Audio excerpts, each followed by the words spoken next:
할렐루야. 찬양 예배 나오신 우리 모든 성도들 환영합니다. 어느 글에 보니까 이 사랑의 알파벳 법칙이라는 글이 있었습니다. 사랑의 알파벳 법칙. 또 이런 제목만 봐도 부부에 관한 이야기인 거 다 아시겠죠? 그 글에 보면 사랑에는 A, B, C, D, E, F, G의 법칙이 있다는 거예요. 제가 하나씩 한번 가르쳐 드릴게요. A는 뭐냐? accept. 있는 그대로 받아준다라는 것이죠. D는 believe. 믿어주는 거예요. 뭐 가수들 보니까 서로 화답하던데 C 하면 뭐 이렇게 하고 그렇게 하면 좀 이상하겠죠. C는 뭐냐면 care. 돌봐줍니다. D는 desire. 기대하고 소망하고 꿈을 갖게 하는 겁니다. F는 여기 용서하는 거고, 마지막 G는 give, 주는 겁니다. 이런 사랑의 법칙대로 우리가 살아간다면 아마도 주말 연속 부부는 사라질 겁니다. 더 이상 부부의 세계 같은 이런 드라마 나오지 않을 거예요. 하지만 현실은 그렇지 않죠. 특별히 가정, 그리고 그 속에 부부의 모습은요, 알려진 모습만 봐도 참 당황스럽고 요즘은 참혹할 정도의 모습으로 그렇게 표현되기까지 합니다. 여러분 뭐 이 얘기 안 해도 아실 겁니다. 수많은 부부가 갈등을 겪고 있습니다. 네, 그건 사실이에요. 가정에 문제 없는 가정은 다 없다라는 얘기가 있잖아요. 이를 해결하기 위해서 TV 프로그램에 보면요, 생물학적인 방법으로 혹은 심리 상담학적인 방법으로 솔루션을 줍니다. 그리고 이렇게 딱 결론을 내려요. 2주 후에 뵙겠습니다. 요즘은 이렇게 안 하나요? 이렇게 결론을 내리죠. 근데 여러분 사실 이런 부부에 관한 이야기, 그런 부부에 관한 문제들은 아담과 하와 때부터 있었던 일입니다. 아담이 하나님께서 주셔서 나와 함께 하는 그 여자가 라고 하는 순간부터 시작된 거예요. 사실은요. 아니 그 이전으로 올라가면 하와가 남편에게 이것 좀 먹어봐 라고 하면서부터 시작됐을지 모르겠습니다. 뭐가 우선이 됐는지는 그 시작하는 논쟁이 있겠지만 중요한 것은 이거죠. 부부의 문제는 죄를 짓기 전, 그러니까 이 부부가 첫 만남으로 돌아가기 전까지는, 그 전으로 돌아가기 전까지는 해결되지 않는다는 거예요. 해결할 수도 없다는 거예요. 이 말은 심리학적으로 혹은 생물학적인 조언으로 그 부부의 관계가 좋아질 수는 있으나 완전히 해결되지는 못한다는 겁니다. 그러므로 근본적인 해결책은 뭐냐? 다시 창조주 하나님 앞으로 돌아가는 거예요. 그리고 그분의 말씀을 듣고 그분의 말씀을 우리 가정 가운데 심는 겁니다. 그것이 바로 우리 부부의 문제 해결책인 겁니다. 오늘 에베소서 20번째 시간, 이 새 가정, 새로운 사람의 가정, 부부라는 제목으로 이 시간에 말씀 나눌 때 여러분 가정의 평안과 기쁨이 회복되는 축복이 여러분과 함께하길 소망합니다. 오늘 본문 에베소서 5장 22절에서부터 33절의 말씀은 앞선 본문부터 시작돼야 됩니다. 잠시 에베소서 처음으로 한번 들어가 보시죠. 사도 바울은 이 그리스도 안에 있는 그리스도인에게 주어진 구원에 대해서 3장까지 이론적 배경을 쭉 설명했습니다. 오늘 난예배의 본문과 약간 비슷하죠. 로마서 말씀과도 비슷합니다. 그리고 4장부터는요, 그런 너희가 이제 어떻게 살아가야 한다라는 것, 실천편을 시작해요. 4장부터 그 실천편이 나옵니다. 그것을 요약하면 이렇게 말씀할 수 있겠죠. 옛사람을 버리고 새사람을 입으라. 이렇게 말씀드릴 수 있어요. 그러면서 이렇게 새사람으로 살아가는데 이 새사람으로 살아갈 수 있는 것에 중요한 원천이 있다라고 얘기합니다. 우리가 새사람으로 살아갈 수 있는 중요한 원천이 뭐냐? 그 말씀이 5장 18절 말씀입니다. 5장 18절 말씀 한번 같이 한번 읽어볼까요? 5장 18절 같이 읽겠습니다. 시작.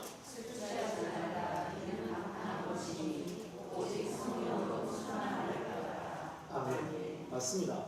오직 성령의 충만함으로 받을 때, 성령의 충만함이 내 인생 가운데 임할 때 새 사람의 삶을 살 수 있다는 거예요. 그런데 여러분, 이 성령 충만이라는 건 특별한 이들에게 특별하게 주어지는 은혜가 아니에요. 간절히 사모하는 누구에게나 주어지는 은혜입니다. 여러분 이 시간에 이런 은혜가, 이 성령 충만의 은혜가 여러분의 심령 가운데 충만히 임하길 주님의 이름으로 축복합니다. 오늘 말씀은 거기서부터 시작됩니다. 이 성령의 충만한 은혜가 부어져서 하나님의 은혜 속에 담겨져 있을 때 우리의 삶에 새로운 삶이 주어진다는 것이고, 그 첫 번째 장소가 가정, 그리고 그 중에서도 우선되어야 될 것이 바로 부부라는 겁니다. 우리 먼저 22절, 23절 읽는데요.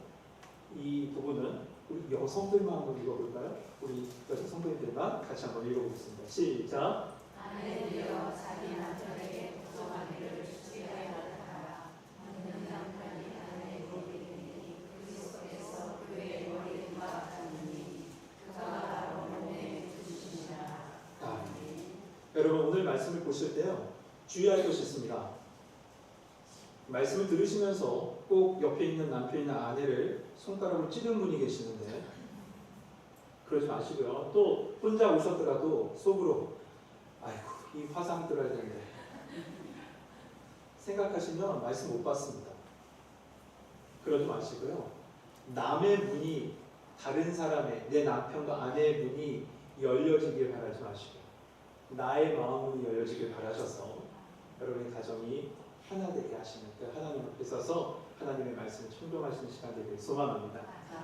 방금 읽은 22절, 23절 말씀을 보다 보면 많은 사람들이 오해를 합니다. 오해를 갖게 합니다. 특별히 복종하라 이 말씀 가지고 많은 오해를 가지고 있죠. 왠지 모르게 기분이 나쁘잖아요. 그리고 거부감도 듭니다. 어떤 이들은 이렇게 얘기해요. 여성들이 뭔가 부족하기 때문에 이런 말씀 주신 거 아닙니까? 이렇게 이해하는 분도 있어요. 또 다른 분은 이렇게 말합니다. 선악과를 여성들이 먼저 땄기 때문에 그래요. 이렇게 이야기하는 분도 봤어요. 그러나 여러분 그런 거 다 아니죠. 그런 오해의 소지 다 넘겨놓으시고 말씀은 그렇게 이야기하는 것이 아닙니다.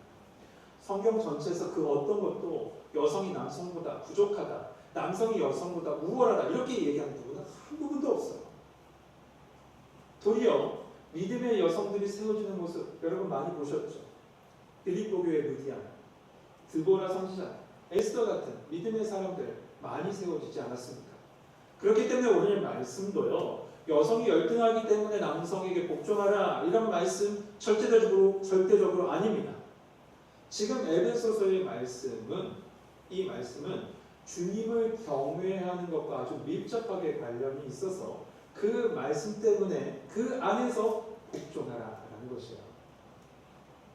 이 아내들이 억울하게 남편에게 굴복하라는 게 아니라 하나님의 창조 질서 안에서 하나님 앞에 책임을 가진 존재로서 그 원리, 창조의 원리 가운데 자발적으로 순종하라라는 것이죠. 여러분 당시에 지금 에베소서 이 말씀이 쓰여질 당시의 세상의 논리는요, 앞서 말씀드린 그 논리였어요. 여성이 남성보다 열등한 존재다. 그렇게 생각하는 것이 당시의 생각이었습니다. 그래서 사람을 쓸 때도 여성과 아이들 제외해놓고 남성들만 썼잖아요. 하지만 성경이 분명히 말합니다. 갈라디아서 3장 28절에 너희는 유대인이나 헬라인이나 종이나 자유인이나 남자나 여자나 다 그리스도 예수 안에서 하나이니라. 여러분 이 말씀은 당시 아주 혁명 같은 말씀이에요. 어떻게 종과 주인이 하나가 되고 어떻게 그렇게 앙숙처럼 생각하는 유대인과 헬라인이 하나 되고 특별히 남성과 여성 하나 될 수 있을까? 이건 혁명 같은 이야기죠. 이 말씀은 뭡니까? 십자가 복음 앞에서는 높고 낮음이 없고 천함과 귀함이 없다는 거예요. 복음을 받아들이는 자들은 다 남녀 구별 없이 동등하다. 이 말씀을 하고 있는 겁니다. 그렇다면 오늘 본문에 들어와서 다시 이 말씀은 뭐예요? 상황이 바뀌었나요? 아닙니다. 이것은 남녀가 동등됨은 있지만 기능상이에요. 기능상으로 가정을 이끌고 나갈 권위와 책임은 남자들에게 먼저 주셨고 그것에 아내들은 복종하라라는 것입니다. 그리고 그 이유가 있죠. 23절에 이는 남편이 아내의 머리되니 그리스도께서 교회의 머리됨 같으니 그가 바로 몸의 구주십니다. 여러분 이 말씀 이겁니다. 그리스도께서 머리가 되셔서 교회의 권위를 가지고 계시듯이 남편들이 머리가 돼서 가정을 이끄는 권위를 하나님께서 부여하셨다. 이런 말씀입니다. 이것은 위치의 높음과 낮음이 아니라 기능상 하나님이 먼저 남자를 만드시고 여성을 돕는 배필로 주셨다라는 겁니다. 그래서 남편을 머리로 두게 하셨다라는 것이죠. 이렇게 이야기해도 우리 여성분들이 마음에 안 와닿으시죠? 네, 표현들이 다 그래요. 그러면 이 개념을 우리 다른 부분을 통해서 한번 해석해 볼까요? 고린도전서 11장에도 보면 똑같은 말씀이 나와요. 그 말씀 속에서 한번 이해해 보죠.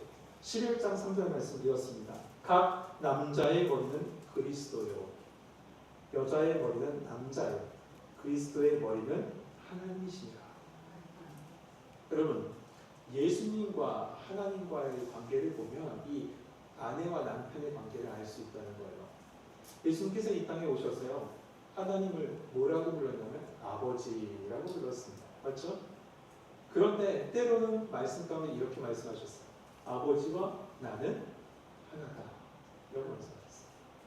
그러니까 위치의 높음과 낮음이 아니라 삼위일체 하나님이에요. 하지만 순서상으로 성자 예수님은 성부 하나님의 권위를 인정하시고 모든 기도 때마다 이렇게 말씀하셨죠. 아버지의 뜻대로 하옵소서. 아버지의 뜻. 그런 의미에서 남성과 여성의 차이는 우열의 차이가 아니라 기능과 사명의 차이가 있다는 거예요. 하나님께서 주신 기능과 사명의 차이. 그래서 남성의 권위를 인정하라. 어떻게? 죽게 하듯 말이죠. 죽게 하듯 남성의 권위를 인정해 줘라는 겁니다. 성도 여러분, 우리 남편분들도 여기 계시지만 우리 남편들은 다른 거 바라지 않습니다. 저도 그래요. 저도 그래요. 그러니까 좀 이상하긴 하는데 남편들은 남편의 위치를 인정해 주는 거, 그거 하나만 바래요. 남편의 위치를 인정해 주는 거. 격하게 고개를 끄덕이시는 분이 계시는데 남편의 권위를 인정하는 거. 제가 아버지 학교 관련된 영상을 쭉 보다가 아주 재밌는 이야기가 있어서 같이 나눕니다. 남편과 아내가 한날은 싸울 때, 무슨 일을 싸웠는지 모르겠지만 싸울 때 어떤 일을 막 심하게 싸운 거예요. 그런데 아이들 먹을 걸 사줘야 되는데 집에 먹을 거 싹 떨어졌어요. 그래서 할 수 없이, 마트를 할 수 없이 차를 끌고 같이 갔습니다. 지금 같았으면 새벽 배송할 텐데 할 수 없이 같이 차를 끌고 마트에 갔어요. 근데 남편이 화가 나 있어요. 화가 나면 남편들의 특징이 있죠. 이를 똑같아요. 말 한마디도 안 해요. 씩씩거리면서 운전하면서 말 한마디도 안 해요. 아내는 옆에서 답답해 죽겠죠. 옳은 얘기를 해도 대꾸가 없으니 답답하죠. 그렇게 저렇게 해서 남편은 화가 난 상태로 마트 주차장에 도착했습니다. 그리고 그 화가 난 마음으로 아주 멋지게 앞으로 쫙 차를 몰은 다음에 뒤로 한 번에 주차를 싹 해버렸어요. 그 상황 아시겠죠? 상상이 되지 않습니까? 싹 앞으로 가서 뒤로 싹 해버려요. 그러자 아내가 이때다 싶어서 남편에게 묻는 거예요. 여보는 어떻게 그렇게 뒤로 한 번에 단번에 주차해? 다른 남자들 보니까 잘 못하던데 나도 못하겠고. 이 말을 듣자마자 나한테 마음 싹 녹았어요. 그리고 그 녹아진 마음, 그 마음 속에서 이 남편이 뭐라고 하냐면 이렇게 얘기했대요. 난 말이야 후진으로 부산까지 갈 수 있어. 저도 이야기 듣고 얼마나 웃었는지 몰라요. 네, 맞아요. 우리 남자 성도들 죄송합니다. 남자들 참 단순합니다. 복잡하면 호르몬 체크해 보셔야 돼요. 남편들은 생물학적으로 단순할 수밖에 없어요. 그러니 하나님의 말씀 따라 우리 여성 성도님들 남편을 세워주십시오. 그때 가정의 평화가 시작될 줄 믿습니다. 그런데 그 더 근본적인 이유는 뭐냐? 남편에 대한 순종이 곧 그리스도에 대한 순종으로 이어진다는 겁니다. 이것은 바로 창조 질서에 대한 순종이라는 것이죠. 하나님의 창조 질서에 대한 순종이에요. 이제 두 번째로 남편들에게 주신 말씀입니다. 우리 여자 성도님들 기다리시면 수고하셨습니다. 네. 이제는 남자와 성도님들과 함께 한번 읽어볼까요? 25절인데 뒤에 성도님들이 하니까 목사님들 안 읽으시면 안 돼요. 목사님들 읽으십시오. 25절 말씀 같이 읽겠습니다. 시작.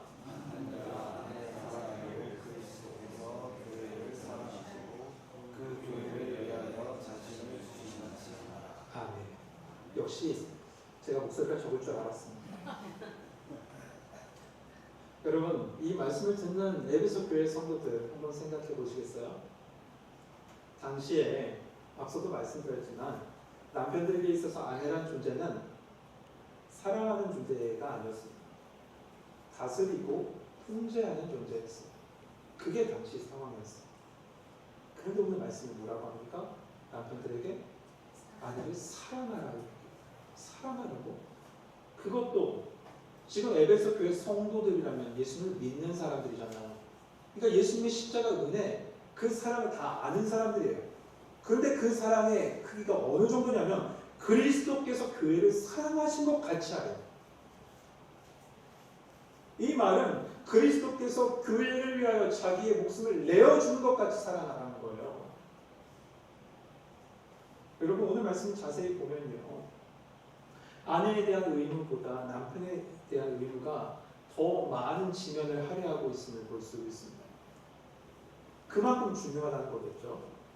그 사랑하라는 말씀이 짧게 한 번 딱 이야기하고 끝나고 설명하는 것이 아니라 반복적으로 얘기합니다. 25절 보세요. 남편들 아내 사랑하기를 그리스도께서 교회를 사랑하시고 그 교회를 위하여 자신을 주신 같이 하라. 28절에도 이와 같이 남편들도 자기 아내 사랑하기를 자기 자신과 같이 할지니. 33절에도 너희도 각각 자기 아내 사랑하기를 자신과 같이 하고. 아내 사랑함을 하나님께서는 이 사도 바울을 통해서 교회에게 강조하십니다.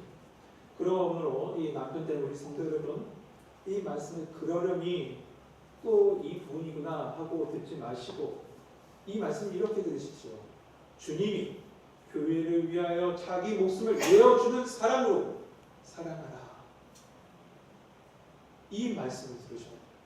단순히 아내 사랑하고 그냥 이성적으로 내와 함께 그냥 있는 한 사람으로 사랑하는 것이 아니라 주님이 교회를 위하여 목숨을 내어주신 사랑으로 사랑하라는 말씀을 들으셔야 된다는 거죠. 그리고 이 말씀 앞에 스스로 자문해 보시죠. 저 또한 그래야 될 것 같습니다. 자문해 보세요. 내가 정말 이렇게 사랑했는지 말이에요. 이렇게 사랑했는지. 특별히 사도 바울은 오늘 본문에서 사랑이라는 단어를 쓸 때 아가페, 잘 아시는 대로 아가페라는 단어를 사용했다는 걸 주목해 보셔야 합니다. 사랑에는 여러 종류가 있죠. 남녀 간의 사랑, 정신적인 사랑, 여러 사랑이 있지만 사도 바울은 이 사랑을 아가페 사랑, 무조건적인 사랑이 있습니다. 무조건적인 사랑으로 이야기해요. 그래서 트로트 가요도 그게 있더라고요. 무조건이야. 무조건이야라고요. 예, 무조건적으로 사랑해요. 트로트 가요에서도 그렇게 얘기합니다. 하나님 말씀 뭐라고 하십니까? 무조건적인 사랑. 아내의 반응 때문에, 아내의 외모 때문에, 아내의 무엇 때문에 사랑하는 것이 아니라 존재 자체로 사랑하라는 겁니다. 그래서 26절, 27절 말씀 이렇게 얘기하죠. 이는 물로 씻어 말씀으로 깨끗하게 하사 거룩하게 하시고 자기 앞에 영광스러운 교회로 세우사 티나 주름 잡힌 것이나 이런 것이 없이 거룩하고 흠이 없게 하려 하십니다. 이 말씀은 뭐냐면 예수님께서 자신을 내어주시기까지 교회를 사랑한 것처럼 그 사랑은 뭐냐면 부족하고 연약하고 죄 많은 공동체를 십자가의 은혜로 그 거룩하고 흠이 없는 온전한 존재로 만드신 것처럼 아내가 아무리 부족할지 그런 십자가 사랑으로 온전히 품고 사랑하고 안아줘라. 이렇게 말씀하는 거예요.